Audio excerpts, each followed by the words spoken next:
Ladies and gentlemen, my name is Martin Steins. I work for the Department of Agriculture. I want to talk about an alternative approach to determining requirements for potassium fertilizer in annual ryegrass pasture. So the question is, why do we look at potassium fertilizer again? Potassium fertilizer recommendations are currently based on soil testing. We argue that potassium fertilizer is not cheap. Current prices at around $660 per ton for muriate of potash. And fertilizer companies making the recommendations for potassium fertilizer use base those needs on the requirements by clover. And clover requirements are higher than, for example, pasture ryegrass requirements.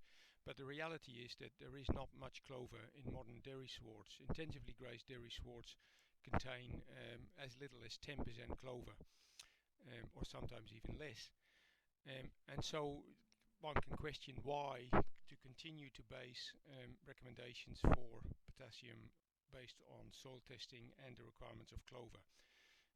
As an alternative, some farmers have started applying potassium fertilizer based on plant testing of ryegrass dominant pastures rather than soil testing.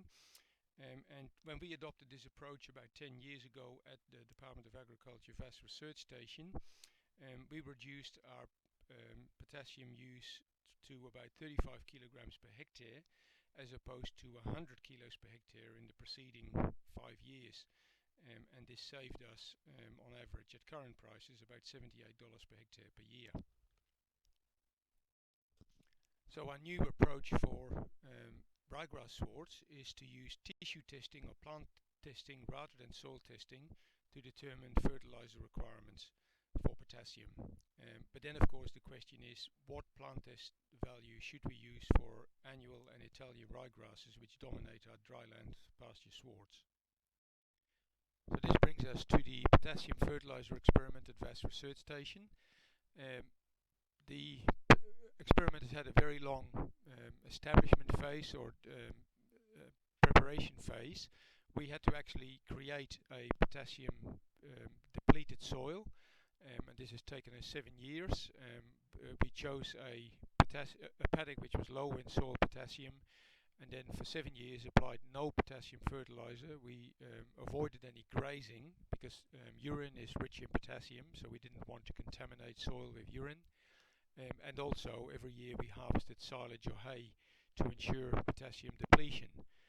And after 7 years our soils were depleted sufficiently for us to commence an experiment in 2013. And the experiment consists of 2 species of ryegrass, both annual ryegrass and Italian ryegrass, and each of those received 8 treatments of potassium fertilizer.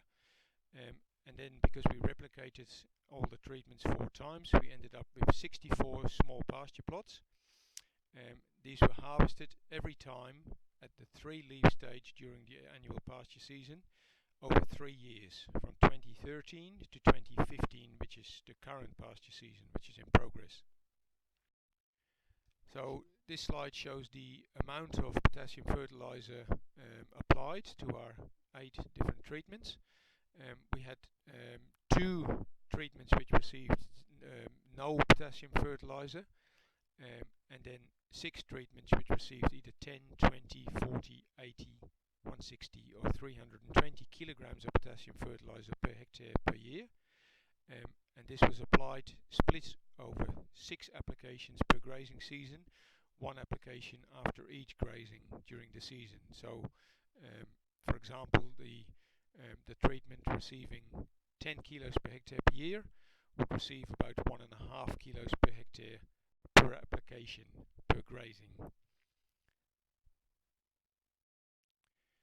This photo is a photograph taken of our pasture plots while harvest was in progress, so you can see some harvested plots here, and also some plots that are still to be harvested, and the plots were harvested with a large ride-on lawnmower to do a total collection of pasture on each plot. So what have we learned? So far there have been no major differences between annual and Italian ryegrass, and I'm not going to be talking much more about that here. I want to focus on the big effect which we observed of potassium fertilizer on ryegrass yield, which is not surprising given that we are dealing with very depleted soil, which is very uncommon, of course. So let's look at the detail and what it all means. This graph shows pasture harvest in kilograms of dry matter per hectare per year, plotted against potassium fertilizer applied for the 2013 and the 2014 pasture seasons. And you can see that although there are quite large differences in total pasture harvest between the 2 years, that both years followed a similar trend, with a significant response in potassium yield response as a result of potassium fertilizer applied.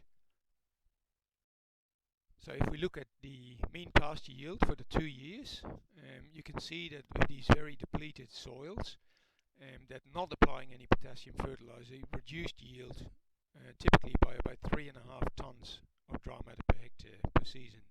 That's a 40% decline in pasture yield as a result of inadequate, well, very depleted potassium in the soil.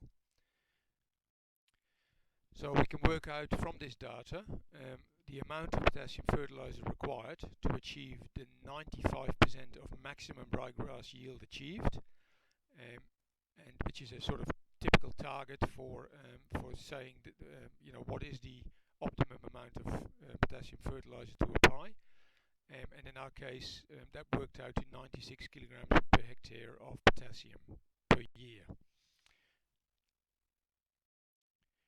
Now that does not mean that you should be applying 96 kilograms of potassium per hectare, for the simple reason that no practicing farm is dealing with soils that are so depleted in potassium. The real objective of this experiment, as I explained earlier, was to establish the relationship between potassium fertilizer applied and changes in pasture potassium content. And those are shown in this figure, again for both of the pasture years. So clearly, increasing amounts of potassium fertilizer resulted in a large increase in potassium content in the pasture, which was ryegrass, from as little as 0.5% to as high as 2.7% in dry matter. So what is the relationship between pasture potassium concentration and amount of pasture harvested? This is again data averaged for the 2 years. You can see that there is again a curvilinear relationship where 95% of the maximum ryegrass yield was achieved at a pasture potassium content, average pasture potassium content of about 1.3%. That's averaged over the 2 grazing seasons. We can then also establish this exact same relationship for each individual harvest rather than the average harvest over the 2 years. And if you do that, the results are shown here.